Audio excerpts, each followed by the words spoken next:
బాధల్లో ఉన్నప్పుడు ఏడుపు వచ్చి ఏడ్చి ఆ కళ్ళనీళ్ళు కంటి దగ్గర నుంచి నెమ్మదిగా బుక్కల దగ్గర నుంచి జారుకొని పెదాల దగ్గరికి వచ్చి పెదాల రూపలో వెళ్ళి నాలుక రుచి చూడంగానే ఏంటి ఈ కళ్ళనీళ్ళు ఉప్పగా ఉంది అని నవ్విందంట. నవ్వంగానే కళ్ళనీళ్ళు చెప్పిందంట, నా కళ్ళనీళ్ళు కాదు సముద్రపు నీళ్ళు లాంటిది. సముద్రం ఎంత లోతుగా ఉందో నా బాధ కూడా అంత లోతుగా ఉంటుంది. అందుకో ఏమో బహుశా ఉప్పగా ఉంది.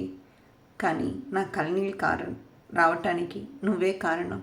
ఎందుకో తెలుసంటే నాలిక నిందంటే ఇది ఏదో బాగుందమ్మా, నువ్వు పైనుంచి ఏడుస్తా కూర్చుని ఆ నీళ్ళు వచ్చి నా దగ్గర వస్తే నేను టేస్ట్ చూసి ఉప్పగా ఉందంటే దానికి నేను కారణం అంటావు ఏంటి? నేను ఎలా కారణం చెప్పు అనిందంట. చెప్తాను విను, కొత్త ఓపిక అనిందంట. చెప్పు చూద్దాం అనిందంట.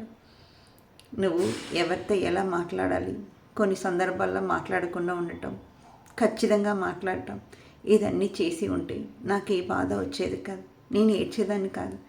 ఎవరితో ఎలా ఉండాలో నాకు తెలియకుండా అయిపోయింది. నువ్వు మాట్లాడిన మాటల వల్ల ఇంకా బాధ ఎక్కువైంది. సో ఇదన్నిటికీ నువ్వు మాట్లాడపోయినా మాట్లాడటం వల్ల కూడా నాకు బాధ ఉండవచ్చు, అందువల్ల కళ్ళనీళ్ళు వచ్చింది అనిందంట. నాలిక కూడా ఒక్క రంగా ఆలోచించిందంట.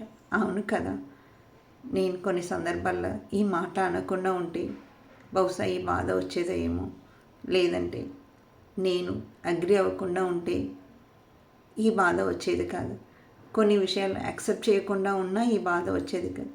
ఏదైనా నోటి ద్వారమే కదా జరిగింది. నోరు అదుపులో ఉంటే ఏ బాధ వచ్చేది కాదు. మైండ్ కళ్ళు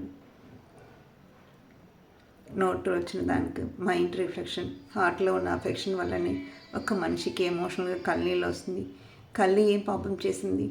నోట్లో మాట్లాడటానికి, బ్రెయిన్లో థింక్ చేయటానికి, హార్ట్లో వచ్చిన అట్రాక్షన్ కోసం, అఫెక్షన్ కోసం, ఇది అన్నిటి వల్లనే కదా బాధ వచ్చింది. మనమే తప్పు చేసాం, అనవసరంగా కళ్ళతో ఏడిపిస్తున్నాం అని చెప్పి బాధపడిందంట. సో ఇప్పుడు కూడా బాధ అనవసరం, నువ్వు అవుతా హ్యాపీగా ఉండు. నాకు కళ్ళనీళ్ళు రాదు. నవ్వినప్పుడు వచ్చిన కళ్ళనీళ్ళకు, ఏడ్చినప్పుడు వచ్చిన కళ్ళనీళ్ళకు చాలా తేడా ఉంటుంది. బంగారం, నువ్వు నవ్వటానికి పుట్టావు, ఏడవటానికి కాదు. త్వరలో న్యూ ఇయర్ వస్తుంది 2026లో. నువ్వు ఇంకా స్ట్రాంగ్గా, హ్యాపీగా, అందరితో నీ నచ్చిన గోల్తో నీ ఫోకస్డ్గా ఉండి నీ లైఫ్ని ముందుకు సాగించాలి. Advance happy new year.